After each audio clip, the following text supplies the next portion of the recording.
Hi hello सगळ्यांना, good morning, Shri Swami Samarth. तर आज आहे रविवार आणि माझे सगळे कामं आवरले आणि आता आम्ही चाललोय गणपतीची मूर्ती बुकिंग करण्यासाठी. कारण आहे ना, रविवार आहे त्यामुळे सगळ्या मूर्ती आज बुकिंग होऊन जातील. कारण एक महिना आहे, पण आहे ना, एक महिना पहिलीच मूर्ती बुक करायला लागते, नाही तर सगळ्या चांगल्या चांगल्या मूर्ती निघून जातात. तर आम्ही दरवर्षी काय करतो, श्रावण चालू झाला ना की लगेच 1-2 दिवसात मूर्ती बुकिंग करतो. तर कशी छान मूर्ती भेटते. आणि थोडेसे झाड पण आणायचे आहे, माती पण आणायची आहे. तर हे मी तुम्हाला दाखवते, 2 कुंड्या आणल्या मी. तर त्याच्यासाठी कुठले कुठले झाड आणणार आहे ते तुम्हाला दाखवते. तर चला, ह्या कुंड्या आहेत. कुंड्या म्हणजे ट्रेच आहेत, ते गॅलरीत छान बसतील म्हणून ह्या पद्धतीने आणले. तर हा एक ट्रे मला फक्त 99ला भेटला, म्हणून मग मी 2 आणले. डीमार्टमध्ये 99ला म्हणजे छान किमतीत भेटला. तर पुदिना आहे ना, पुदिना कसा वाढत वाढत जातो ना, म्हणून मग मी ते पसरट असे ट्रे आणले. तर मिस्टर येईपर्यंत मग म्हटले एक सीताफळ आणलेले मिस्टरांनी, तर सीताफळ खावं. आता निघालोय आम्ही. तर पहिल्या ठिकाणी गेलो आम्ही, भरपूर मूर्त्या बघितल्या. पण आम्ही गणपतीच्या मूर्ती बघायला गेलो ना, तर पहिले डोळे बघतो. डोळे आम्हाला म्हणजे समाधानी झालं ना, तेव्हाच आम्ही मूर्ती हे करतो. तर पहिल्या ठिकाणी गेलो, पण आम्हाला छान मूर्त्या होत्या, त्या सगळ्या बुक घेऊन गेल्या होत्या. आणि ज्या आम्हाला आवडल्या त्या बुकच झालेल्या होत्या, आणि मग दुसऱ्या आम्हाला पसंत नाही आल्या. मग म्हणून आम्ही बोललो आता दुसऱ्या ठिकाणी जाऊ. तर इथं बघितलं आम्ही, भरपूर बघितल्या. त्यांचे 2 असे हे होते शेड. तर आता आम्ही बघा इथं दुसऱ्या ठिकाणी आलोय. दुसऱ्या ठिकाणी तर इतक्या छान मूर्त्या होत्या की असं वाटायचं कुठली घेऊ आणि कुठली नको. सगळ्याच मूर्त्या इथं छान होत्या. पण मग ह्या सगळ्या मूर्त्या आहे ना, आपल्या दरवर्षी एक एक मूर्ती झालेलीच आहे. म्हणजे सिंहासनाची म्हणा, लालबागचा राजा म्हणा, मोरावरचा, शंखावरचा, आपण दरवर्षी वेगवेगळी मूर्ती आणतो ना, तर सगळ्याच मूर्त्या झाल्याय आपल्या असं वाटलं. आणि आता तरी बघितलं आम्ही, भरपूर बघितलं, आणि शेवटी एक मूर्ती आम्हाला इतकी आवडली की डोळे बघितले ना मूर्तीचे, तर असं वाटायचं खरंचचे डोळे, म्हणजे बाप्पा आपल्याकडे स्वतः असे बघताय. तर म्हणून आम्ही ती मूर्ती, तर ती तुम्हाला मी नक्कीच दाखवेल, पण गणपती आगमनाच्या दिवशी. तर आम्ही मूर्ती बुक वगैरे केली. आता इथं म्हटले झाडं घ्यायचे ना 2-3, तर बघितले मी सगळे झाडं. आणि मला ना पानांचा वेल घ्यायचा होता.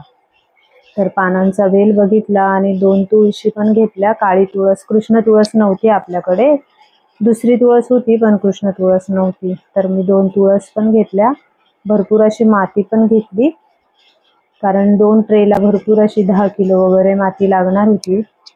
पानांचा वेल मी खूप दिवसांपासून शोधत होते, पण मग मनाला असा पाहिजे असा भेटतच नव्हता. तर हा एक बघितला मी तर, पण मग याचे पानं खूप छोटे छोटे होते. म्हटले कसं आपल्याला विड्यासाठी वगैरे लागतात ना, मग हे एकदम छोटी साईज होती.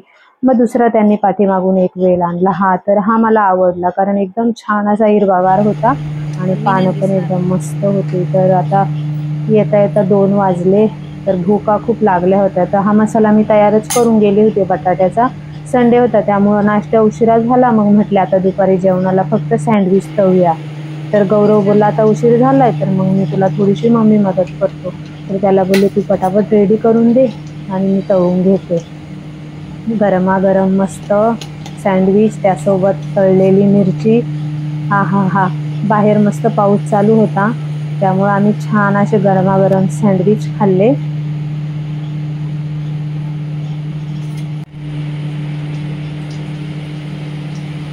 सँडविच इतके छान झाले होते ना, सगळे बोलले का मम्मीसून बाहेर सारखे झाले म्हणून.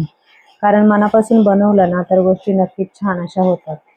आणि मी शक्यतो आहे ना बाहेरून काय आणतच नाही. जे पाहिजे ते मुलांना घरीच बनवून खाऊ घालते. कारण का आहे, बाहेरचं अनहेल्दी खाण्यापेक्षा आहे ना घरीच बनवून दिलेलं बरं. तर हा पुदिना असंच मी, कुंडी रिकामी होती म्हणून तो काड्या टोचून दिल्या होत्या. तर तो 8 दिवसात इतका छान झाला ना, म्हणून मी ही ट्रे आणले. तर बघा किती छान आलाय पुदिना. तर म्हटले हा इतका वाढलाय ना, तर ट्रे मध्ये जर ठेवला ना, तर लावला ना, तर ट्रे मध्ये तर अजूनच छान येईल. तर इथं अर्ध्यावर आहे ना मी धने टाकले होते, तर ते चिमण्यांनी सगळे खाऊन घेतले. तर आता मी पुदिना वगैरे लावून घेते. आता मी पुदिन्यासाठी आहे ना माती टाकली खाली. माती टाकायच्या अगोदर जिथं मी होल पाडून घेतले होते ना, तर त्या होलावरती छोटे छोटे दगड ठेवले होते आणि विटांचे तुकडे ठेवले होते आणि त्यानंतर माती टाकली. तर 3 ते 4 पिशव्या लागल्या मला एवढ्या पुदिन्याला. तर पुदिना कसा आहे ना, ज्यूस वगैरे बनवतो ना आपण ग्रीन ज्यूस, तर घरच्या घरी पुदिना छान होऊन जातो ज्यूससाठी ताजा ताजा. तर म्हणून मी लावला. आणि हे एका साईडला म्हटले अर्ध्यावर पुदिना लावला आणि माझ्याकडं ना पालकाचं बी होतं. तर म्हटले बघूया ना उतरतंय का. 1-2 वर्षाचं झालंय ते पालकाचं बी, पण मग काय माहिती आता उतरतं का नाही. तर ते पण लावून दिलंय. बघूया आता उगवल्यानंतर मी नक्कीच तुम्हाला दाखवेल. पुदिन्याच्या नंतर मी पानांचा वेल पण लावून घेतला. हा बघा पानांचा वेल पण सेट केला तिथं.